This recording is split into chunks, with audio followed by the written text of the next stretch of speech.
Bonjour à toutes et à tous et bienvenue à ceux qui nous rejoignent sur KTO Télévision et sur KTO Radio pour cette table ronde au Collège des Bernardins à Paris.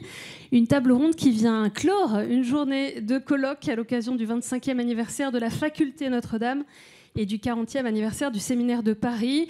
Une journée passée à explorer la spécificité d'une théologie enracinée dans un diocèse avec de nombreux intervenants d'horizons divers, universitaires et théologiens.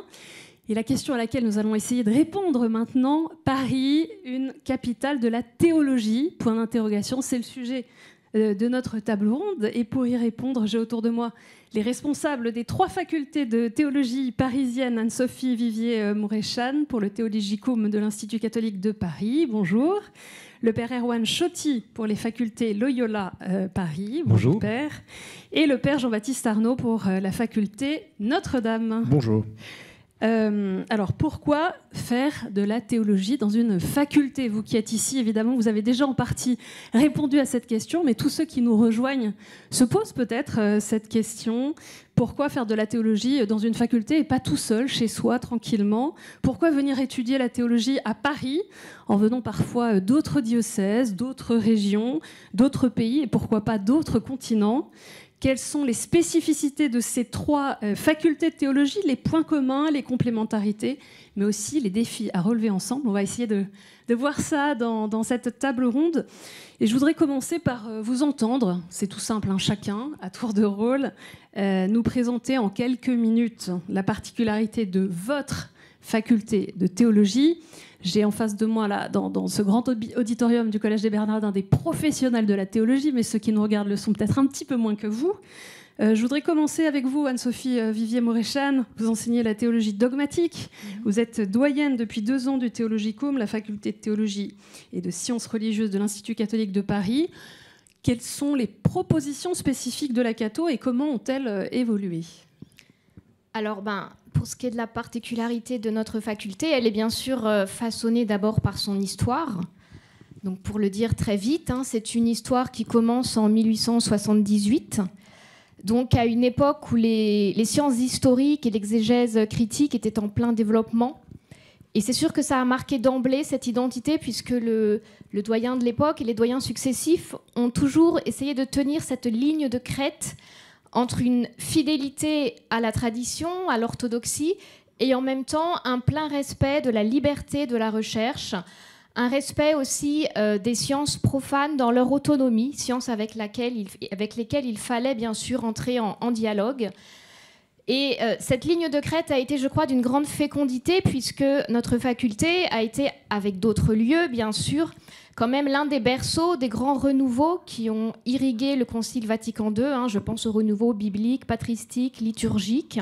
Nous avons des grands noms à la faculté passés, Danielou, Bouillet, Cazel, Feuillet, J, etc., qui ont été des acteurs de ces renouveaux. Cette marque de fabrique, je dirais, nous la portons encore par cet attachement à la liberté de la recherche, par cet attachement au débat critique. C'est vraiment une de nos caractéristiques d'introduire les étudiants dans cette culture du débat critique et aussi dans cette compréhension de la théologie comme d'un discernement collectif. Vous disiez pourquoi venir dans une faculté? Entre autres parce que la théologie est un discernement collectif. Un autre aspect de cette marque de fabrique, c'est aussi l'intérêt que nous avons pour les sources de la tradition, mais des sources toujours contextualisées, des sources dont nous étudions les interprétations et réinterprétations successives à travers le temps. La notion d'historicité est vraiment au cœur de notre enseignement, historicité de la révélation, historicité de la tradition, historicité de nos propres discours théologiques qui doivent sans cesse être amenés à se renouveler. Un autre aspect de notre histoire, c'est le fait d'avoir intégré depuis 5 décennies des instituts spécialisés qui ont au cœur de leur démarche d'allier de ne jamais séparer plutôt la réflexion théologique de la prise en compte des pratiques, et puis qui aussi ont en commun cette expérience du dialogue, d'un dialogue qui est lui-même réfléchi, une expérience réflexive du dialogue. Alors je pense donc dans des domaines comme la liturgie, la pastorale catéchétique, l'œcuménisme, l'interreligieux, la théologie des arts. Et ces instituts, du coup, ont deux conséquences pour notre faculté. D'une part, la possibilité d'offrir à nos étudiants un grand nombre de spécialisations. Hein, nous pourrons offrir 9 spécialisations. Et puis aussi, ces instituts insufflent dans notre faculté la vigilance, justement, à ne pas séparer réflexion théologique et pratique. Et cette ouverture aussi à l'altérité, qu'elle soit religieuse, qu'elle soit d'abord œcuménique. Hein, je crois que l'œcuménisme est vraiment connaturel à notre enseignement. Je rajouterai 2 points de façon beaucoup plus brève qui marquent aussi notre faculté et qui sont liés là à son environnement universitaire. Puisque nous nous situons dans une université, l'Institut catholique de Paris, qui porte 5 autres facultés, hein, philosophie, droit canon, éducation, sciences sociales et lettres. Et bien sûr, cela favorise et stimule l'interdisciplinarité. Et notamment, nous avons par exemple, depuis 1 an, nous avons fait l'expérience d'ouvrir à la faculté des lettres 2 masters en histoire de l'art avec 30% de l'enseignement qui est de la théologie donnée par les enseignants de la faculté. Et c'est une expérience dont nous sommes extrêmement heureux, avec des publics que nous découvrons très différents d'une faculté de théologie. Deuxième élément de cet environnement universitaire, eh bien, c'est l'importance de la recherche, hein, puisque nous avons quand même une école doctorale avec 120 doctorants, une trentaine d'enseignants-chercheurs stables consacrés à la recherche, l'inscription dans une unité de recherche reconnue par l'État français, en lien avec, là encore, les autres facultés. Donc c'est sûr que la recherche est vraiment au cœur du réacteur de notre faculté et qu'elle irrigue nos enseignements du 1er au 3e cycle. Merci beaucoup Anne-Sophie Vivier-Mouréchane pour cette première présentation qui nous permet de sentir un petit peu plus la spécificité de la catho. Je vais dire que c'est la catho, même si c'est le théologicum. Je me tourne maintenant vers vous, Père Erwan Choty. Vous êtes donc jésuite, co-responsable du domaine études bibliques et professeur aux facultés Loyola Paris et doyen donc depuis 2 ans de la faculté de théologie. Comment est-ce que vous pourriez justement nous présenter la singularité des facultés Loyola Paris qu'on connaissait auparavant sous le nom de Centre Sèvres et qui s'inscrit dans cette longue histoire de la théologie jésuite à Paris? Eh bien, d'abord, on se faisait la remarque ce matin, à la différence de mes 2 collègues, notre chancelier n'est pas l'archevêque de Paris. Nous avons un rapport à cette ville un peu différent puisque notre chancelier est le supérieur général des jésuites qui est à Rome. Donc les facultés Loyola Paris sont à Paris d'abord parce que c'est un bon lieu pour former les jeunes jésuites. Et nous y sommes depuis une 50aine d'années avec ce qu'on appelait le Centre Sèvres, qui est né à l'occasion d'une crise dans la formation des jeunes jésuites français en théologie. On les formait très bien en philosophie, la faculté était à Chantilly, au nord de Paris, mais la formation en théologie dans notre faculté qui était à Fourvière, à Lyon, fonctionnait mal, alors qu'on avait pourtant un certain nombre de jésuites français très bien engagés dans la théologie de leur temps et leur formation. Qu'on pense à Henri de Lubac, Pierre Teilhard de Chardin, Michel de Certeau, beaucoup d'autres, la revue des sciences religieuses, la collection Sources chrétiennes, etc. Il y avait de la ressource, mais ça fonctionnait mal à cause du cloisonnement. Et donc en 1974, on a décidé de mettre ensemble rue de Sèvres, d'où le premier nom, la faculté de philosophie et la faculté de théologie. On ne parlait pas encore de transdisciplinarité, mais de façon à permettre une vraie formation, une vraie réflexion théologique à la hauteur des questions de la philosophie du moment. La deuxième originalité, c'est qu'étant faculté d'abord pour les jésuites, on est évidemment ouvert à tous pour la formation, mais aujourd'hui, il y a beaucoup de jésuites et religieux et religieuses qui viennent d'ailleurs. Sur nos 400 étudiants, il y a une centaine de jésuites, une centaine de religieux et religieuses, mais seulement aujourd'hui 50% d'Européens et 38% de Français. Donc on est multiculturel, visuellement très différents les uns des autres, hommes et femmes, et avec des gens qui parlent le français depuis leur naissance et des très bonnes études en France, ou bien des gens qui ont appris le français quelques mois auparavant. Et pour beaucoup d'entre eux, venir à Paris, ce n'est pas indifférent du tout. C'est une ville qui a, qui a marqué l'histoire de la théologie. Ils ont tous entendu parler, que ce soit pour les histoires anciennes de Thomas d'Aquin, où Anne-Sophie évoquait des moments compliqués dans la croissance de la théologie, de Loisy par exemple. Donc c'est une ville où des grands théologiens ont enseigné. C'est aussi pour les jésuites la ville où, au début du XVIe siècle, Ignace de Loyola est venu étudier la théologie et puis s'est retrouvé dans la même chambre qu'un certain François Xavier, un certain Pierre Favre. Une sacrée colocation, on peut le dire. Incroyable colocation, et qui les conduit en 1534 à aller à Montmartre, donc en dehors de la ville, pour prier et prononcer des vœux pour la première fois. Et dans l'histoire des jésuites, c'est là que les premiers découvrent une manière d'étudier pédagogiquement très intéressante, qui va être reproduite dans les collèges jésuites de la première compagnie, qu'on appelle le modus parisiensis, donc l'ensemble des pratiques pédagogiques parisiennes. Voilà quelques traits de notre faculté aujourd'hui. Merci, on va pouvoir reprendre ça dans une deuxième partie. Père Jean-Baptiste Arnaud, vous enseignez donc la théologie fondamentale et pastorale. Vous êtes le président de cette faculté Notre-Dame, son doyen depuis septembre 2024. Alors à votre tour de nous présenter peut-être les questions, les réalités auxquelles la faculté Notre-Dame, faculté du diocèse de Paris, veut répondre depuis sa fondation. Merci beaucoup. Alors on y a réfléchi toute la journée avec ceux qui sont ici, donc il n'est pas facile d'ajouter quelque chose, mais peut-être en reprenant quelques éléments, et notamment celui que vous venez de nommer, sur lequel nous avons été sensibilisés ce matin. Nous sommes peut-être plus une faculté du diocèse de Paris qu'une faculté diocésaine, sans vouloir jouer sur les mots, mais il est certain que c'est ça notre originalité.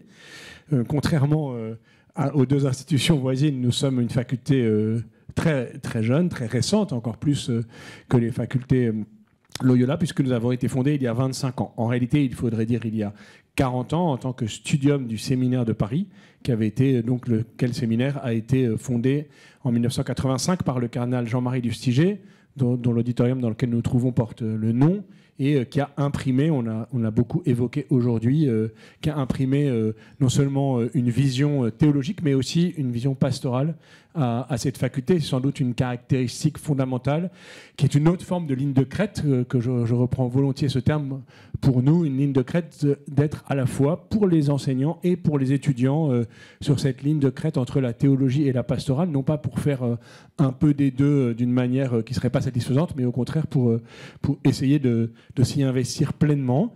Et donc ça, c'est un élément de contexte historique pour resituer ce qui a amené à la fondation de cette faculté originale, qui incluait aussi dès le début, on l'a entendu ce matin, une injonction de collaborer avec les autres facultés. Et c'est pourquoi notre table ronde aussi ce soir est un événement heureux, pour non pas forcément chercher à exacerber les différences, mais plutôt à collaborer en étant mieux conscient de chacun de notre identité. Il y a au moins 3 éléments de notre identité, peut-être que je reprends maintenant. Le premier, c'est vraiment cette parole du Concile Vatican II, l'écriture est comme l'âme de la théologie. On l'a aussi beaucoup évoqué aujourd'hui, l'étude de l'écriture sainte, et pour la théologie comme son âme, l'étude de l'écriture sainte dans la tradition vivante de l'Église, au sein d'un peuple de Dieu qui étudie l'écriture. Parce que historiquement, ça a été aussi un élément capital, que l'école cathédrale dans laquelle nous nous situons, avant même le collège des Bernardins, a été le lieu où la faculté a été créée. Bon, à l'intérieur de l'école cathédrale, à l'intérieur de la formation théologique du peuple de Dieu, eh bien, il y avait né ce lieu devenu faculté pour former les futurs pasteurs et les former avec des laïcs qui se forment au nom de leur baptême, soit directement en partageant les mêmes cours, et c'est encore le cas aujourd'hui pour un certain nombre, soit en partageant des cours dans une salle voisine, comme c'est le cas maintenant, et en vivant aussi des moments communs dans des célébrations liturgiques ou dans des repas ou d'autres moments. Donc cette dimension-là lire l'écriture dans l'Église, au sein du peuple de Dieu, pour le servir et pour apprendre aussi cette collaboration si fondamentale entre prêtres et laïcs, ou entre futurs prêtres et laïcs, eh bien ça fait partie de notre identité, avec un corps professoral, on l'a aussi beaucoup dit, qui est constitué beaucoup de prêtres du diocèse de Paris, mais pas seulement. Il y a toujours eu aussi des laïcs dans le corps professoral, et là aussi une expérience de communion, de collaboration, qui m'amène aux 2 autres caractéristiques que je voudrais nommer. La première, ce sont ces séminaires interdisciplinaires que nous avons notamment reçus de l'Institut d'études théologiques de Bruxelles, et on pourrait dire adaptés à notre configuration diocésaine, mais où à la fois pour les enseignants et pour les étudiants, autour de l'écriture sainte et d'autres textes de la tradition, eh bien, se joue cet apprentissage commun, cette écoute commune du seul maître et du seul enseignant qui est le Christ. avec un travail qui est à la fois le lieu d'une charité intellectuelle et d'un rappel sans cesse que nous ne sommes pas des spécialistes, mais que si nous avons chacun une porte d'entrée, eh bien, nous avons aussi tout le temps, nous l'avons entendu encore tout à l'heure, à entrer encore plus profondément dans le mystère de Dieu qui est unifié et unifiant. Donc c'est aussi ce qui se joue dans ces séminaires qui permettent vraiment d'exercer l'interdisciplinarité, la transdisciplinarité, pas seulement comme une posture intellectuelle, mais aussi comme vraiment un lieu à la fois à l'intérieur de la théologie et en lien avec d'autres sciences humaines. Et ça, c'est une dimension qui a été très heureusement ajoutée ou découverte depuis que l'école cathédrale et la faculté se sont installées au Collège des Bernardins, où s'exerce une mission de recherche et de dialogue entre la théologie et les sciences humaines et les questions portées par nos contemporains. Et puis la troisième dimension, donc l'écriture âme de la théologie lue dans la vie de l'Église, les séminaires interdisciplinaires, et puis le tutorat collégial qu'on a eu l'occasion d'évoquer aussi. Nous ne sommes pas les seuls à pratiquer le tutorat, c'est-à-dire un accompagnement très personnalisé des étudiants dans leur cheminement intellectuel, dans leur liberté académique, au service de cette liberté-là. Mais nous le faisons non seulement chaque enseignant avec un étudiant, mais aussi les enseignants ensemble, qui d'habitude le vendredi à cette heure même se réunissent semaine après semaine par groupe pour discerner ensemble comment mieux accompagner les étudiants dans leur cheminement. Et c'est aussi un exercice collégial pour les enseignants eux-mêmes, dont bénéficient les étudiants de sentir par quel chemin. Il y a beaucoup de figures imposées, mais il y a aussi des figures libres dans un parcours théologique, et nous y tenons beaucoup. Par quel chemin de lecture, d'examen, de rythme d'examen, de choix, de séminaire, de cours, eh bien, il est possible à chacun de tracer son propre itinéraire. Évidemment, dans ce qui est, là aussi, c'est une ligne de crête, dans ce qui est demandé et requis pour remettre des diplômes canoniques au nom du Saint-Siège, et nous le faisons, et en même temps pour permettre à chacun d'entrer personnellement et théologiquement dans le mystère de Dieu, et pour en rendre raison, et le transmettre au monde, à la ville de Paris, puisque c'est le thème de notre conférence. C'est une dimension vraiment fondamentale pour nous d'être plongés dans la mission de l'Église à Paris. Merci pour ce premier tour de table. On sent déjà une petite couleur spécifique pour chacune de ces facultés. Peut-être une réaction spontanée les uns les autres. Vous connaissez aussi les particularités de chacune de vos facultés. Qu'est-ce qui vous a marqué? Qu'est-ce que vous retenez? Peut-être des spécificités. On n'est pas dans de la comparaison, mais plutôt mettre en lumière. Voilà, moi je vois un petit peu la couleur particulière. Donc, une réaction un peu spontanée de chacun avant de continuer cet échange. Allez-y, Père Erwan Choty. Je commence pour dire l'admiration et l'amitié pour les autres facultés. Vu de nos petites facultés Loyola à Paris, avec peut-être 400 étudiants, en comptant bien les cursus, les diplômes universitaires, etc., l'Institut catholique, c'est évidemment une immense maison ancienne, extrêmement vénérable, très professionnelle, et on se sent un peu la petite PME face à la grande entreprise.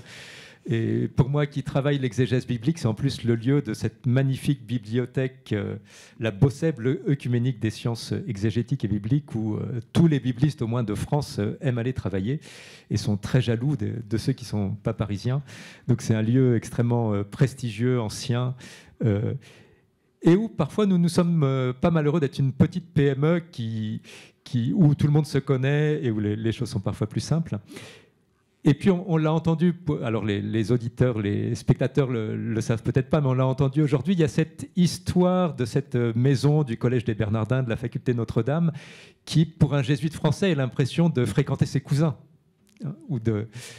c'est-à-dire les liens qu'il y a eu dans votre histoire entre le cardinal Lustiger, le père Albert Chapelle, jésuite en Belgique, l'Institut d'études théologiques qui n'a pas pu continuer à Bruxelles. On voit bien un même moment dans l'Europe francophone de bouleversement culturel et théologique. L'invention du père Albert Chapelle, d'un côté, l'invention d'une équipe de jésuites philosophes et théologiens en France pour le Centre Sèvres, qui fait qu'on retrouve... C'est vraiment l'impression de connaître quelqu'un et puis de voir son cousin et de retrouver plein de traits du visage, de manières de parler, et puis de dire « Ah, mais je vois des petites nuances aussi, où ça s'est incarné un peu différemment. » Anne-Sophie, Vivi Mouachane. moi, je dirais que je vais plutôt souligner un point commun, en fait. Ce que je vois, c'est que, avec nos marques propres, même si on voit bien qu'au niveau de la pédagogie, dans le fond, nous nous rejoignons aussi, mais je voudrais souligner la dimension, dans le fond, très multiculturelle, diversifiée de nos étudiants, de notre corps enseignant aussi, que j'aurais pu aussi souligner. Et je voudrais dire cela par rapport à l'intérêt, puisque le sujet de la soirée, c'est l'intérêt de faire de la théologie à Paris. Paris, capitale de la théologie, je crois que pour ça, oui, Paris est une capitale de la théologie intéressante par rapport à cette multiculturalité de nos étudiants qui viennent de continents très différents. Par rapport aussi à notre diversité, puisque en France, oui, aujourd'hui, séminaristes, prêtres, laïcs, d'âges extrêmement divers, font de la théologie ensemble. Et je crois que ça, c'est une expérience ecclésiale extrêmement intéressante à vivre, par-delà les études de théologie à proprement parler. Je l'avais dit, allez-y, Père Jean-Baptiste Arnaud. Ma question, je l'avais posée en introduction, mais je trouve qu'elle peut rejoindre aussi ceux qui nous rejoignent sur KTO. Pourquoi faire de la théologie dans une faculté ? Pour vous, c'est évident, vous qui êtes ici, séminaristes, étudiants, vous avez fait ce choix-là. En fait, aujourd'hui, on a accès à beaucoup de ressources en ligne, il y a beaucoup de podcasts. Et essayez de nous donner le goût d'aller jusqu'à une inscription dans une faculté. Alors, ça pourrait être une faculté ou un autre lieu déjà, mais après on pourra revenir sur la spécificité facultaire qui nous a aussi beaucoup occupé aujourd'hui. Mais ouais, parce que, ça a été dit, moi je me retrouve aussi beaucoup dans des choses qui ont été dites. On n'étudie pas la théologie tout seul. Et donc la théologie, on entendait ce matin que l'exégèse est un acte vital. Pourquoi on n'étudie pas la théologie tout seul ? Parce qu'en fait, on n'étudie pas le mystère de l'Église comme un objet extérieur à nous. On pourrait le faire, bien sûr, à distance, je ne sais pas, des sociologues, des anthropologues, des historiens pourraient très bien le faire. En tout cas, nous voulons proposer d'étudier la théologie à l'intérieur d'un acte de foi et à l'intérieur de la vie de l'Église, c'est-à-dire d'une communauté qui se retrouve pour étudier, pour prier, pour vivre une vie fraternelle et puis pour être aussi non seulement envoyé en mission, mais pour participer déjà à la mission de l'Église. Et puis parce que la parole de saint Paul, qu'on a entendue aussi plusieurs fois aujourd'hui, hein, la science enfle et la charité édifie. Et donc la science n'est pas le but en soi non plus. Il s'agit, si la science théologique ne nous conduit pas à plus de charité, et c'est ça qui édifie le mystère de l'Église, et ça qui restera, eh bien alors tout cela est vain. C'est-à-dire qu'on peut très bien étudier la théologie tout seul chez soi, mais il manquera une dimension essentielle qui est cette vie relationnelle, cette vie de foi, cette vie de charité, de communion, y compris, et c'est un des points sur lequel insiste le pape François dans Veritatis Gaudium, qui est le texte de référence qui nous guide tous, chacun on l'applique à notre manière. Ça qui est intéressant, mais les critères qui nous sont donnés sont les mêmes. Eh bien, c'est que cette attention, en particulier aux plus pauvres, aux périphéries, dont on a parlé aussi aujourd'hui, et même faire de la théologie à partir de ces périphéries, n'est pas une dimension annexe en fait de notre manière de faire de la théologie, mais est vraiment constitutive. Moi, je me disais aussi en écoutant Anne-Sophie et Erwan que si les facultés de Loyola sont une PME, la faculté Notre-Dame, nous sommes une TPE, je pense, une très petite entreprise. Alors au sein peut-être d'un collège qui est un peu plus grand et qui nous porte beaucoup aujourd'hui, qui est un lieu vraiment qui exprime aussi ce qui se vit dans l'Église et dans notre diocèse et dans notre ville de Paris. Mais peut-être que les points que je retiens, en tout cas, c'est aux facultés Loyola, il y a une faculté de théologie qui est très lié à une faculté de philosophie, et cette unité de la philosophie et de la théologie qui a été évoquée aussi dans l'histoire avec les deux lieux en fait qui sont des ressources pour nous considérables, ce qui s'est joué à Chantilly et ce qui s'est joué à Fourvière, les noms qu'on a évoqués, et on pourrait dire la même chose des grands noms qui ont marqué l'histoire de l'Institut catholique, en fait ont formé le cardinal Lustiger par exemple, très clairement, qui est infiniment redevable à Henri de Lubac, à Louis Bouillet, au cardinal d'Allier-Loubes, et on voit bien comment nous aussi, au fond, nous avons pu nous approprier ces théologiens et recevoir ce qu'ils avaient à nous donner pour en vivre. Et ce que je trouve très pertinent dans ce qui est vécu à la Cato aujourd'hui aussi particulièrement, c'est la place de la théologie et sa pertinence justement dans le monde contemporain. Quel est le statut de la théologie et de cette parole qui est à la fois attendue, parfois négligée, mais souvent quand même recherchée, demandée. Il y a de plus en plus de jeunes qui viennent frapper à la porte de nos institutions, que ce soit des facultés, que ce soit des instituts de sciences religieuses. Et la dimension justement d'être une faculté, elle dit aussi que la théologie est une science, certes irréductible, elle n'est pas tout à fait comme les autres sciences, il y aura toujours quelque chose de différent. Et en même temps, une science pour pouvoir justement dialoguer avec d'autres, pour pouvoir non pas se renfermer sur soi-même comme si on était les seuls à savoir faire de la théologie ou à savoir réfléchir, mais entrer dans un véritable dialogue entre lieux de théologie et puis aussi avec ceux qui cherchent la vérité dans d'autres domaines. Je ne sais pas si vous voulez réagir ou... Sur la dimension de faculté, oui, je repartirai de ce que vient de dire mon collègue. Qui dit faculté dit méthode universitaire, dit science, dit que la théologie a sa propre épistémologie, sa propre rigueur. Elle dit aussi qu'elle est un acte de quête perpétuelle, de recherche. J'insistais sur l'importance de la recherche. Donc ça d'une part. D'autre part, je reviens à ce que j'avais dit au début, à savoir la théologie comme un discernement collectif. C'est-à-dire, voilà, c'est aussi... la théologie ne se développe qu'au sein d'une communauté de théologiens. Donc il faut être ensemble, il faut entrer dans ce débat, dans ce discernement. Et puis, je dirais une troisième chose, c'est que la théologie est aussi un acte de tradition, donc de transmission. Et je crois qu'il n'y a de transmission que vivante.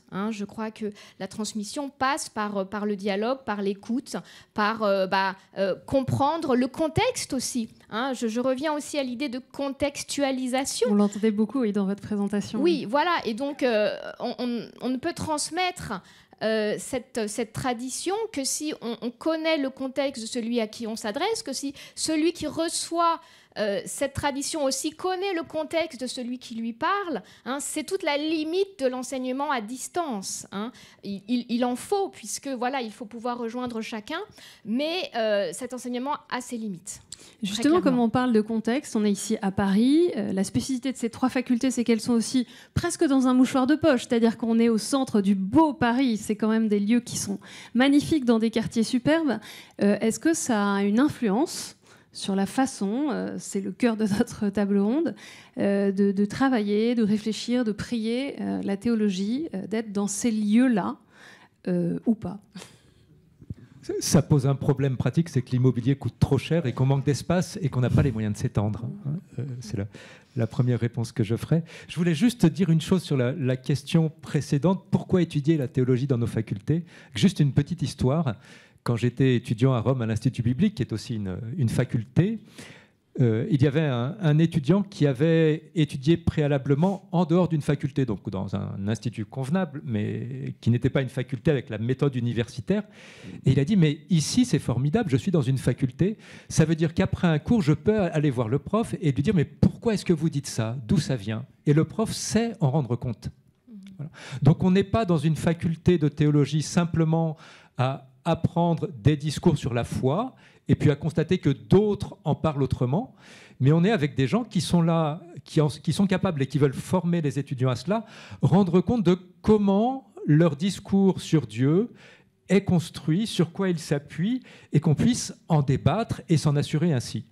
Donc c'est sortir de simplement c'est ma conviction, c'est mon choix, c'est mon idée, je l'ai vu chez un YouTuber avec 1 million de vues, c'est ce discours qui est évidemment incapable de tout dire de Dieu, mais tout de même, il est construit d'une manière qui sait en rendre compte. C'est comme ça que vous parliez l'un et l'autre de scientificité. Alors pas comme des sciences physiques, mais dans la qualité de construction. Alors sur la localisation à Paris, est-ce que vous avez quelque chose à dire? Parce que je trouve que c'est quand même marquant pour tous ceux qui nous regardent aussi de se dire on va venir à Paris. Pourquoi Paris plutôt que Strasbourg, Lyon ou Rome, si on parle de capitale de la théologie? Une capitale de la théologie. Alors pour Paris, moi je pense aux jésuites ou aux religieux étrangers qui viennent étudier chez nous. Pourquoi venir à Paris? Il y a l'obstacle de la langue. Le français est une langue difficile à apprendre, et ça, ils en font l'expérience. Et en plus, les Français sont assez jaloux dès que quelqu'un fait une toute petite faute de langue. Mais il faut dire que c'est une ville... la France et Paris sont un endroit avec une très grande tradition théologique, de très nombreux penseurs qui ont écrit dans cette langue. Et donc, on ne pourra s'approprier qu'en les lisant dans cette langue-là. Et puis, quitte à aller à Paris, alors moi j'ai des bons amis dans toutes les facultés de théologie française, mais nous sommes un pays très centralisé. Et être dans la capitale, là où il y a tellement d'étudiants, de facultés, de philosophes, de sciences humaines, de théologiens, de bibliothèques, on a des ressources extraordinaires. Anne-Sophie Vivier-Mouréchane. Oui, alors je rejoins ce que vient de dire Erwan, mon collègue. Effectivement, déjà, il y a effectivement le milieu universitaire général parisien qui est aussi extrêmement stimulant, extrêmement riche. Mais je ferai aussi le lien avec l'histoire. C'est vrai que ce qui est très fort, en fait, à Paris, c'est que c'est voilà, un lieu porteur d'une histoire extrêmement dense pour la théologie. Notamment pour la théologie française, mais même, je pense, continentale, enfin européenne. C'est un lieu, ne serait-ce qu'à l'Institut catholique de Paris aussi, nous avons la mémoire des prêtres tués pendant la Révolution, donc c'est aussi un lieu qui nous rappelle le statut particulier de la religion en France, de la théologie dans l'université française, notamment. Voilà, et puis nous nous heurtons aussi au portrait de nos grands maîtres. Donc c'est ce qui fait que voilà, la théologie, je dirais, a un visage à Paris. Voilà, le visage de nos maîtres, le visage des lieux qui ont marqué l'histoire de l'Église de France, l'histoire de la pensée française. Oui, je souscris tout à fait à ce qui a été dit, d'autant qu'ici, au Collège des Bernardins, il y avait des étudiants moines cisterciens qui venaient de toute l'Europe étudier, lire la Bible, apprendre la vie fraternelle, le chant. Tout ça a été magnifiquement rappelé par Benoît XVI le 12 septembre 2008, lorsqu'il est venu inaugurer le Collège des Bernardins et montrer comment cette quête de Dieu qui cherche l'homme et de l'homme qui cherche Dieu, qui s'exprime à travers tous ces actes les plus élémentaires, au fond, d'ouvrir sa Bible, de la recopier, même et de travailler, de chercher, d'interpréter, de lire, de discuter, etc. Tous ces actes fondateurs, au fond, de la méthode théologique, de prêcher aussi, bien sûr, qui se vivaient ici, eh bien, nous en bénéficions aujourd'hui, en fait, et nous ne sommes pas là indépendamment de ce qui s'est vécu ici, donc nous entrons dans cette histoire. Après, vraiment, encore une fois, en rejoignant tout à fait ce qu'ont dit Anne-Sophie et Erwan, moi, aujourd'hui, je me dis aussi, ça pourrait être un danger ou une tentation de rester enfermé dans notre 5e ou 6e arrondissement, puisque nous sommes de fait dans un petit mouchoir de poche. Et on voit bien que, d'abord parce que Paris est une ville qui déborde de partout et qui déborde de beaucoup de souffrances, qui déborde de beaucoup de solitude, qui déborde de beaucoup de violence. Tous ceux qui viennent étudier ici sont soit habitants, soit participants à des missions ecclésiales dans différents lieux de Paris ou de région parisienne, et puis bien sûr de beaucoup d'autres pays, on l'a dit. Et donc tout ça, évidemment, ne peut pas ne pas résonner avec notre manière de faire de la théologie. Et puis Paris, c'est aussi une ville où il se passe des belles choses qu'on ne voit pas toujours. On voit des beaux immeubles, on voit des quartiers magnifiques et une esthétique qui nous inspire. Et entrer chaque jour au Collège des Bernardins ou rentrer dans la grande cour de l'Institut catholique, c'est très beau. Et rien pour nous, oui, j'ai bien. Ben voilà. Tout se passait bien jusqu'à maintenant, quand soudain, c'est le drame. Mais en tout cas, ce serait un aveuglement de ne pas voir qu'il y a aussi, et surtout, une charité qui s'exerce, des personnes qui prient, des personnes qui donnent leur vie, des personnes qui ont soif, qui cherchent. On sent bien combien aujourd'hui, il est important aussi que notre travail théologique rencontre cette soif de nos contemporains qui s'exprime. On en a beaucoup entendu parler en ce début de carême par les affluences aux messes des cendres. C'est un signe parmi d'autres, évidemment, par les catéchumènes et par 1000 autres rencontres. Et tout cela fait que nous ne voulons pas rester enfermés derrière nos murs, aussi beaux soient-ils, mais au contraire aller faire ce mouvement un peu permanent d'intérieur et d'extérieur. Au fond, je pense que c'est aujourd'hui un vrai enjeu pour nous. Merci. J'ajoute un très bref mot en pensant à l'expérience d'étudiants chez nous, indiens, vietnamiens, africains, qui pensent que venir en France, ça va leur faire rencontrer une église quasiment morte, et qui ont cette impression qu'avec nos diminutions numériques très importantes, il ne se passerait plus grand-chose, et qui sont très très vite émerveillés par la vitalité et la créativité de l'église en France. Merci, parce que justement, la transition est toute trouvée. Vos deux dernières interventions nous permettent de nous tourner vers les défis, vers l'avenir, tout ce que vous portez dans chacune de vos facultés, de ce que vous portez ensemble. Est-ce qu'il y a des perspectives d'avenir? On a évoqué la question numérique. Alors, je vais forcément mettre les pieds dans le plat, mais on se pose cette question-là. 3 facultés de théologie dans une seule ville. dans un contexte où en Europe, en France en tout cas, les chiffres sont plutôt en diminution et ce n'est pas le nombre de catéchumènes qui inondent le baptême qui vont contrecarrer cette baisse. Est-ce qu'une fusion est à envisager ou est-ce que pour l'instant ce n'est pas du tout ça le sujet ? Alors, moi je n'ai pas entendu parler de projet de ce côté. Je sais qu'à Rome, il y a 3 universités pontificales confiées aux jésuites, la grégorienne, la biblique et l'orientale. Et vers 1920, le pape a décidé de les rapprocher et ça a été acté l'an dernier, je crois. Donc il faut à peu près... Et vous parlez du temps de l'Église également. C'est pas parce qu'on met des structures ensemble qu'on fait tout de suite des économies. C'est pas sûr du tout.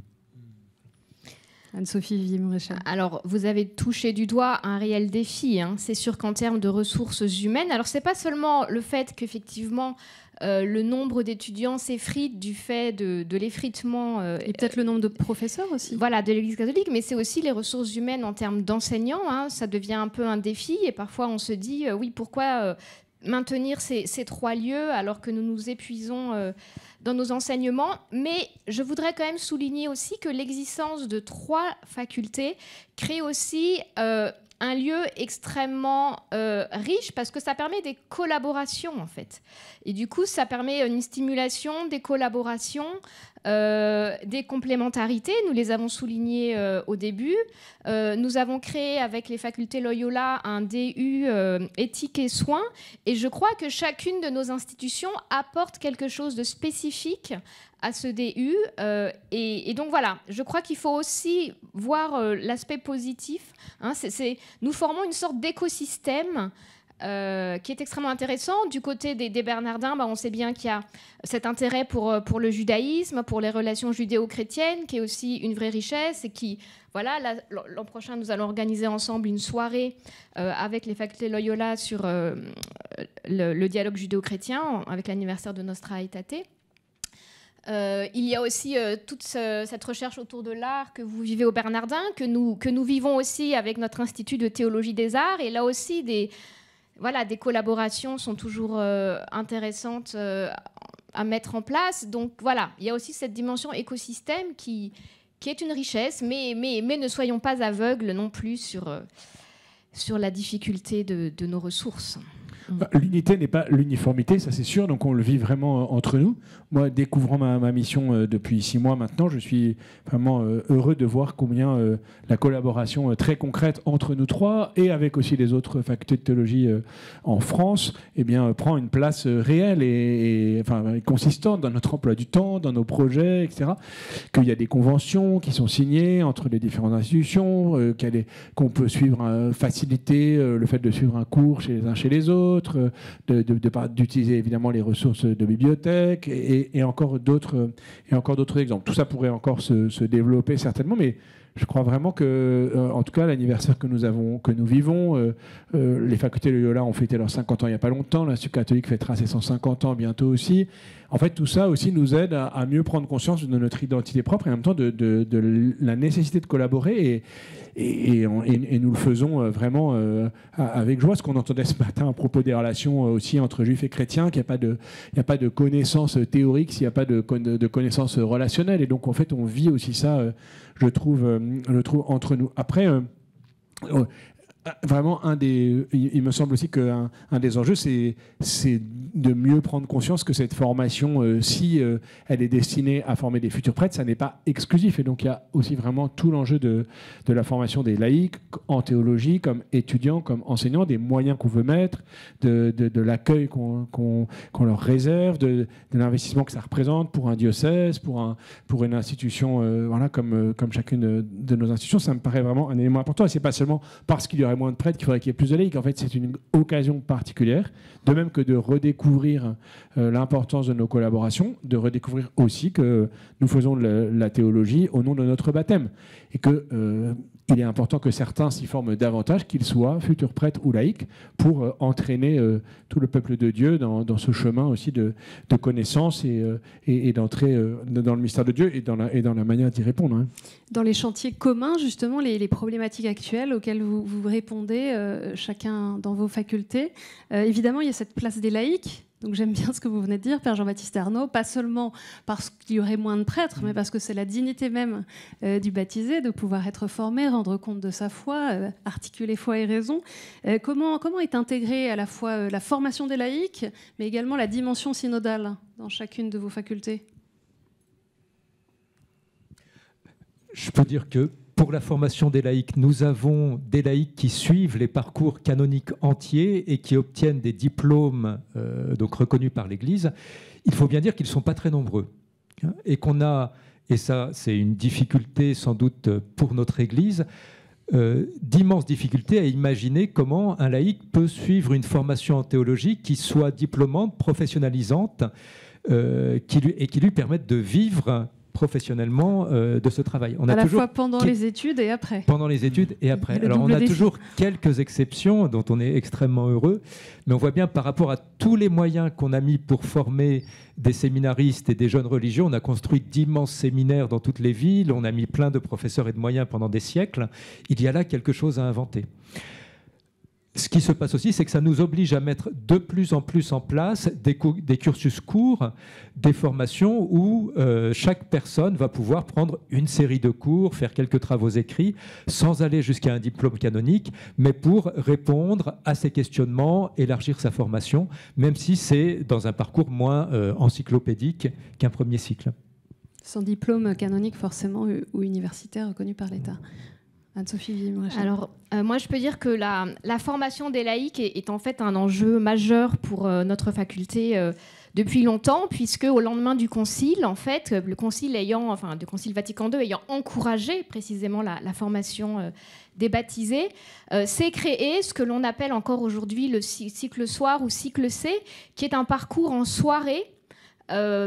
Pour permettre aux laïcs insérés dans une vie professionnelle et familiale de suivre un parcours de théologie universitaire qui mène jusqu'au bac canonique. Donc c'est, je crois, unique en France. Et donc voilà, ce souci est porté depuis les années 70 et jusqu'à aujourd'hui.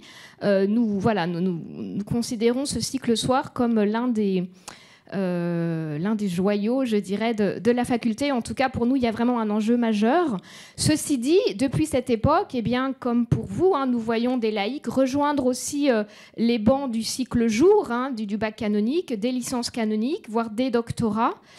Et donc voilà, alors ils ne sont pas si nombreux, mais ils sont là. Et quand ils sont là, je vous assure qu'ils sont extrêmement motivés et parfois extrêmement moteurs. Et donc c'est vraiment important.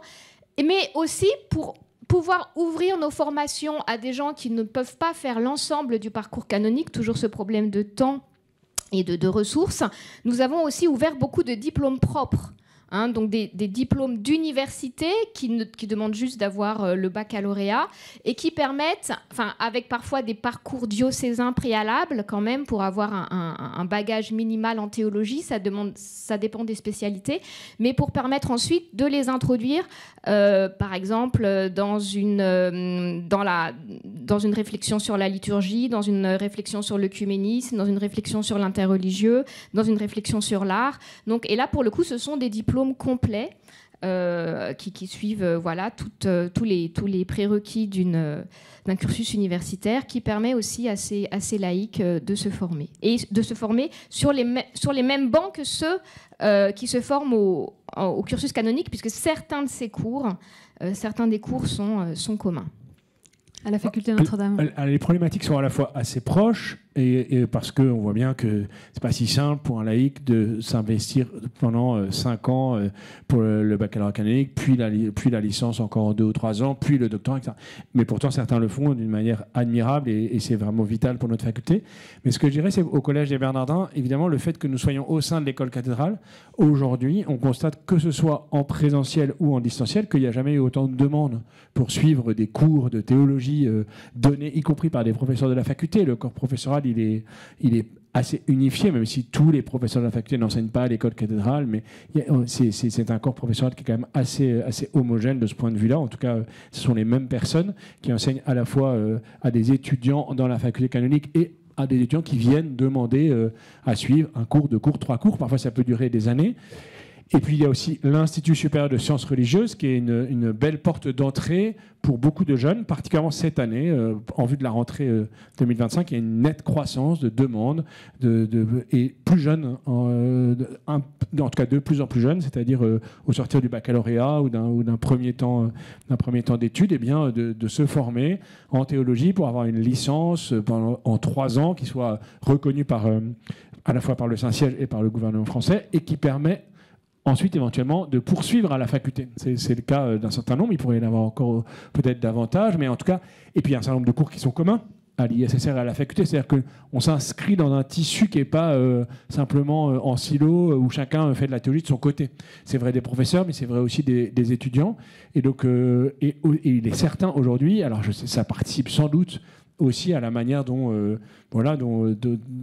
retour à la foi ou la redécouverte de la foi ou cette soif spirituelle, cette quête spirituelle qui s'exprime par le catéchuménat, tout ce travail sur la synodalité que vous avez évoqué aussi, à un moment doit aussi, va se voir et doit non seulement bousculer notre manière de faire de la théologie, mais aussi se traduit déjà par ce désir de formation théologique qui est croissant et qui est plus approfondi encore. En tout cas, depuis le Covid, par exemple, qui est un peu un repère d'il y a 5 ans, où beaucoup de choses avaient un peu flotté, la croissance est vraiment très, très spectaculaire. Ouais. Pour replonger dans les dernières minutes qui nous restent dans des questions théologiques, quels sont les grands sujets, les grands enjeux de recherche aussi que vous identifiez chacun, qui vous enthousiasment et qui peuvent faire aussi d'ailleurs l'objet de collaborations communes, soit qu'elles soient déjà existantes, soit à venir? J'ai dit qu'il vous enthousiasme, alors personne ne bouge. Mais... Voilà. Moi, je suis bibliste et mes cousins et mes amis sont toujours surpris de percevoir à quel point il y a de la recherche biblique aujourd'hui. C'est-à-dire qu'on a un texte ancien et qu'en même temps, à la fois notre connaissance de ces passés reculés dans lesquels ça a écrit, on progresse, on beaucoup progressé et progresse, et puis nos manières de lire, nos théories littéraires, nos rapports à la théologie font une exploration qui n'est absolument pas terminée. Et je crois que beaucoup de théologiens éprouvent ça aussi. Mais l'autre défi, c'est le défi du début des études de théologie. C'est toujours un enjeu d'être assez tranquille, ancré dans sa foi, pour être prêt à réfléchir sur la manière dont on en parle et affronter le doute, l'incertitude, le débat. Ça demande, et dans l'époque d'aujourd'hui, c'est un peu difficile, et ça demande, je crois, beaucoup d'accompagnement, qu'on essaye de faire, vous aussi, pour être prêt à poser des questions et à ne pas juste dire « je crois cela et je ne veux pas qu'on pose de questions ». Alors, pour ce qui est des enjeux ou les champs de recherche qui s'ouvrent, alors ils sont extrêmement nombreux et selon chaque spécialité, chacun verra aussi des angles particuliers. Moi, je voudrais souligner un angle que nous voyons important à la faculté et qui tient dans l'anthropologie, en fait. On voit bien aujourd'hui, il y a, je crois, aussi une opportunité. On voit qu'avec les différentes crises que nous traversons, l'écologie, la toute-puissance technologique qui, quelque part, nous échappe et fait éclater nos cadres éthiques, la question aussi du numérique, des réseaux sociaux qui transforment aussi nos modes de socialisation. On voit bien qu'il y a une recherche aussi dans la société civile, sur le plan de l'anthropologie, avec... Qui du coup fait convergence avec les ressources de la théologie pour penser l'anthropologie. On voit qu'il y a par exemple une recherche de penser l'anthropologie à partir de la relation, à partir de la finitude, à partir de la contemplation aussi. Et là, je crois qu'il y a une opportunité qui s'ouvre de réouvrir ces chantiers anthropologiques et de le faire en dialogue avec les philosophes, avec ce que je nommerais la société civile, mais je veux dire avec les universitaires qui ne se situent pas dans le champ de la recherche théologique. Père Jean-Baptiste. J'en ai aussi parlé de l'anthropologie, peut-être en ajoutant la question de l'intelligence artificielle, évidemment, de trouver une ligne de crête, là encore, qui soit ni dans la fascination, ni dans la diabolisation. Ça me paraît vraiment important. Mais notamment sur les questions de méthode théologique, de manière d'étudier, d'enseigner, de prêcher. Peut-être aussi, j'ajouterais du coup une dimension aussi plus sociale ou de lien social, d'action politique. Comment est-ce que aujourd'hui la théologie peut non seulement tenir compte du fait qu'il y a beaucoup d'incertitudes dans le contexte politique et social, qu'il soit national, qu'il soit local, national, international. Évidemment, la question des guerres, la question de la violence, qu'elle soit proche ou lointaine, font partie, je pense, des sujets sur lesquels nous sommes interpellés pour avoir une parole d'espérance. En fait, comment la théologie peut contribuer à fonder, à retrouver, à nourrir, surtout dans cette année jubilaire, une espérance pas seulement personnelle, mais aussi sociale, nationale, internationale. On est déjà dans les dernières secondes de cette table ronde pour clore cet échange qui aurait pu durer des heures et des heures. Je vous propose peut-être un dernier tour de table. Peut-être que vous puissiez chacun nous partager une espérance qui vous anime et qui pourrait motiver ceux qui nous regardent pour franchir le pas et se dire « Allez, pourquoi pas moi aussi faire l'expérience d'études de théologie à Paris ?» Père Erwan Choty. Mon espérance, elle est d'abord ancrée dans ce que je vois chez nos étudiants quand ils terminent un parcours et quand on s'est dit au début « Oh, ça risque d'être difficile » et qu'à la fin, on se dit « Mais ça a marché » et qui témoignent d'une expérience de recevoir une tradition, mais aussi de découvrir leur pensée, leur capacité à penser et à dire la foi. Et ça me fait espérer qu'on puisse dire aujourd'hui la foi chrétienne d'une manière pertinente pour tous nos contemporains. Anne-Sophie, Vivi Mourechan. Alors, moi, l'espérance, je dirais que je ne la vis pas moi directement, mais j'entends beaucoup de mes collègues s'émerveiller de ce qu'ils vivent dans ces enseignements dont j'ai parlé tout à l'heure, par exemple à la faculté des lettres, où nous avons aussi une licence humanité, où nous accueillons des jeunes post-bac qui ne sont pas nécessairement dans la tradition chrétienne, mais voilà, qui suivent un parcours pluridisciplinaire dans lequel il y a de la théologie. Et il y a un émerveillement de voir que ces jeunes peuvent s'intéresser à la théologie, voire mordre à la théologie, qu'il y a une curiosité, qu'il y a pour eux, ils saisissent la pertinence de rentrer en dialogue avec cette discipline, ils comprennent que ça éclaire d'autres champs de recherche, que ça peut même aussi nourrir leur propre réflexion existentielle, leur propre quête existentielle. Et là aussi, je crois qu'il y a, je rejoins ici mon collègue, mais cette idée que la théologie a bien un avenir en France et qu'elle a aussi des champs nouveaux à pénétrer. Père Jean-Baptiste Arnaud. Je n'ai pas grand-chose à ajouter parce que je souscris vraiment à ce qui a été dit. Quelle parole théologique et personnelle chacun est appelé à dire. C'est tellement beau de voir un étudiant en fin de parcours, quelle que soit l'étape, pouvoir dire cette parole et devenir lui-même cette parole. Et puis aussi, comment cette parole éclaire le sens de son existence, parce que c'est ça qui amène beaucoup de gens. Ici au Collège des Bernardins, j'en suis aussi très souvent témoin, de gens qui viennent chercher, que ce soit dans la faculté ou dans d'autres lieux, en fait, comment la théologie peut opérer cette jonction entre le donné révélé et les questions de l'existence, qu'elles soient les plus personnelles ou les plus communes et communément partagées dans la vie de la société et du monde. Merci à chacun d'entre vous pour cette table ronde. Père Erwan Choty pour les facultés Loyola Paris, Anne-Sophie Vivier Mourechan pour le Théologicum de l'Institut catholique, et puis Père Jean-Baptiste Arnaud pour la faculté Notre-Dame. J'espère que cet échange vous aura permis de faire grandir en vous le désir de faire l'expérience d'études de théologie ici à Paris. Vous pourrez retrouver cette table ronde après sa diffusion sur l'antenne de KTO sur le site internet ktotv.com. C'est aussi la fin de cette grande journée de colloque. Bonne soirée à tous.